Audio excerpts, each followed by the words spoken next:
Hail Biafra! This is Biafra Liberation Army Network coming to you again. Please do subscribe, like, share, and comment.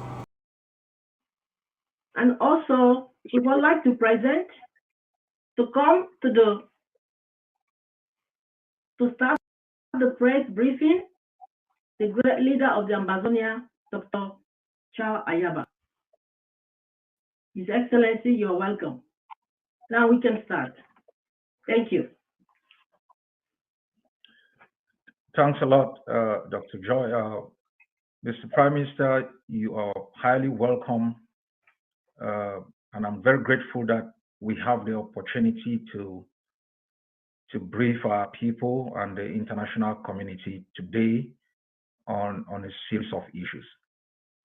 It's a solemn moment for our both peoples, especially when we look at the carnage that we are experiencing across the globe in terms of wars of attrition, environmental degradation, corruption that endangers the lives of millions of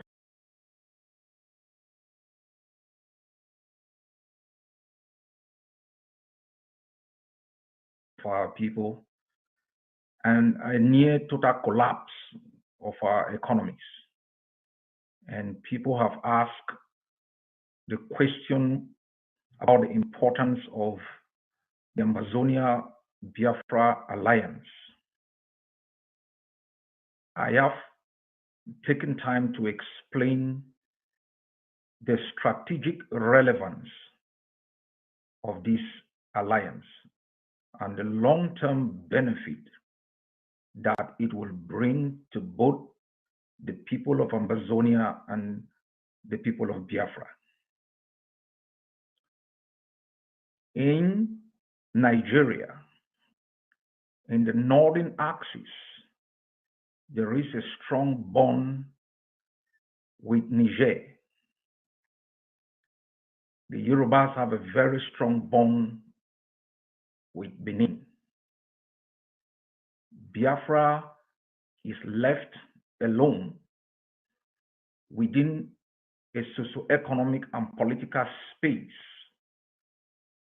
that has stigmatized Biafrans for being Biafrans, for their ingenuity and their creativity. So when the Biafran looks to the north, there is no friend. They look elsewhere, there is no friend. And the friendship with Ambazonia is not simply a matter of geography. It's also a matter of both historical and economic coexistence. The British administered Ambazonia as part of the Eastern House of Assembly. And in 1953, Ambazonia declared what we call the benevolent existence. And in the same year, in London, asked to be separated from the Eastern House of Assembly. That happened 1954. There was an election in Ambazonia, and Dr. E.M. Endele was elected as the Prime Minister and took office on the 1st of October. When Ambazonia moved out of the Eastern House of Assembly, there was no gunshot. There was no genocide. There was no attack on the existence of Ambazonia. There was no attempt to burn down our villages. There was no attempt to commit massacres, to murder our people. We established the first democratic government within the continent of Africa through a free and fair election. During that coexistence, and slightly beyond, Ambazonia had 3 international airports, 2 functional seaports, strong economy, vibrant civil society, intellectuals who could articulate the dreams of our people without psychological torture. You need another example in comparison to determine why this alliance is important. Just a whisper from Ambazonian students for an educational system that reflects a socioeconomic and political reality. They are murdered. Just simple demonstrations for the right to freedom of assembly, freedom of speech. People are kidnapped, renditioned, incarcerated, detained under inhuman and degrading conditions. The airports became runways for military jets that brought in ammunition for villages to be burnt. The seaports that existed were shut down for seaports within Cameroon. Ambazonian economy totally collapsed. Educational system asphyxiated. Lawyers and teachers harassed, tortured, kidnapped, and hunted like game. This is the price we pay as Ambazonians under Cameroon's occupation. Thousands and thousands of our people live in squalor without hope. The only hope is the exit. On the other hand, thousands of Biafrans live in our homeland. They've established businesses. They've created opportunities for Ambazonians. They've reinvested the profit they have made in Ambazonia, building homes, expanding their businesses, creating a vibrant trade route between Ingu and Boya. This has benefited our people immensely. Intermarriages between Biafrans and Ambazonians. The Biafrans who live in our homeland live with us. There is no hierarchy. You compare with Cameroonians who've hijacked a city like Victoria, the only refinery that exists, they've hijacked it. They live in exclusive quarters. They use deals and SDOs to acquire our lands, disenfranchise our people, then bring in the gendarmes, the thugs called the bees, to murder our people. You still want to know why this alliance is important? It is important because in our weakest moment, Biafra has hosted hundreds of thousands of our people. Our refugees have found a place to call home. Thousands of our people have taken refuge in Biafra land. If you need to know why this alliance is important, it cuts across beyond Ambazonia and Biafra. We are setting an example for the continent that the archaic configuration designed in Berlin with artificial borders imposed will be dismantled to ensure that nations are able to emerge, establish political institutions over their nations that ensure that their resources are exploited for the benefit of their people, that will build vibrant civil society, create opportunities, harness the intelligence of our people for the benefit of our people and beyond. And that presidents and rulers will not rise to power through corrupt elections, through the support of corporations that exploit our resources, create environmental degradation to the advantage of foreign corporations, to the advantage of distant citizens. when you cannot, within Biafra, find a hospital where you can have medical care free of charge, where you cannot have an exemplary educational institution that educate the Biafran and the Ambazonians to prepare them for the future, that will live like pigs, will live like animals, will live like we are in a concentration camps, lorded over by invaders who've used our resources to arm themselves to the teeth to murder our people, and then go around kidnap leaders, rendition them, lock them up. They expect us to continue to sing Kumbaya. We will buy rifles, we will arm ourselves, and we will build a strong force within the continent that will put an end to the tyranny of a minority supported by Western superpowers.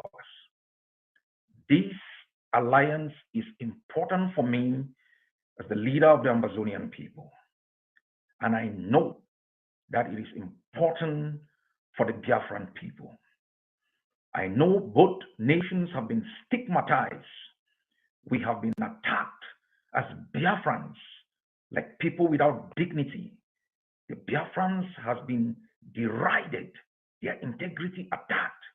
If you look at their contribution to the GDP of Nigeria, you would expect Nigeria to reciprocate with respect and development. I know we will continue to do great things. We will build the longest highway from Enugu to Boya. We would ensure that you can live in Enugu and work in Boya.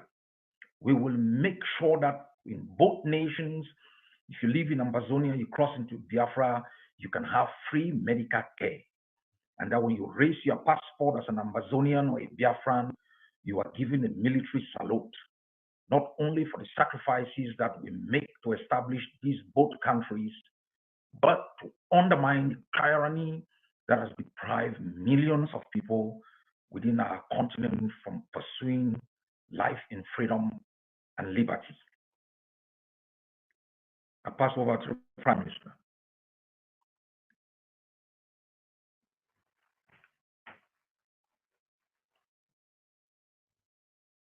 Thank you very much, Your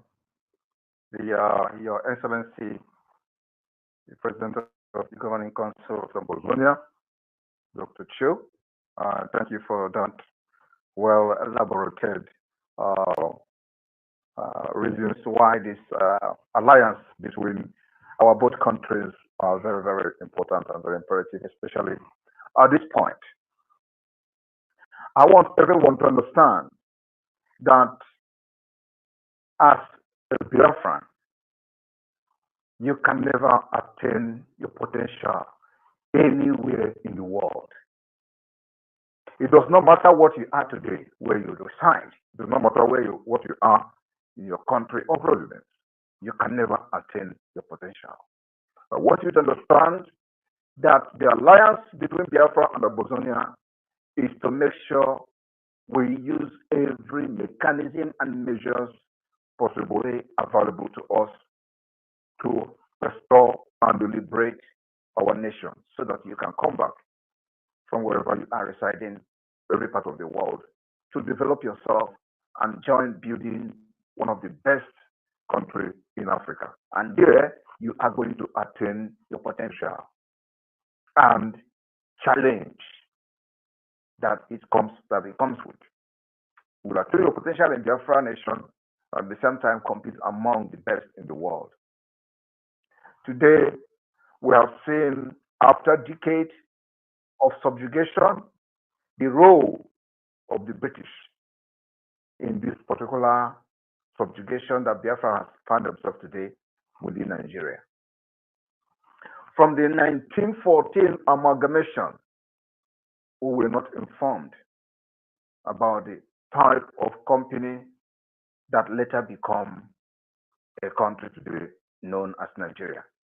Those who agitated for Nigeria to become a Nigeria, as you see today, were not murdered, they were not imprisoned, they were not killed because of one single reason. the economic interests of the United Kingdom. They made sure that they design Nigeria in a way that it powers and empowers their economic interests. And those who agitated for the freedom of Nigeria, for the independence of Nigeria, were all welcome, even in London.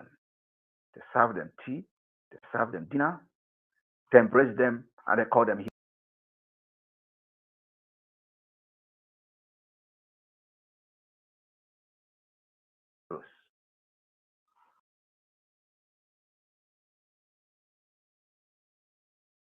Of innovation and supporting Sunai.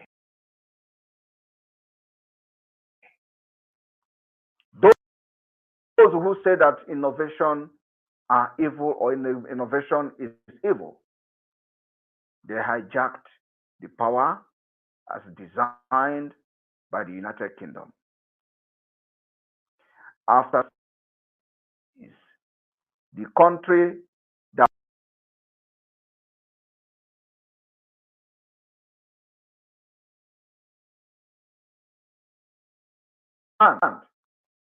that it is time we are now pushed to the wall and we are pushing back. The same Britain arrested, prosecuted those who attempted to kidnap somebody called Umaru Diko.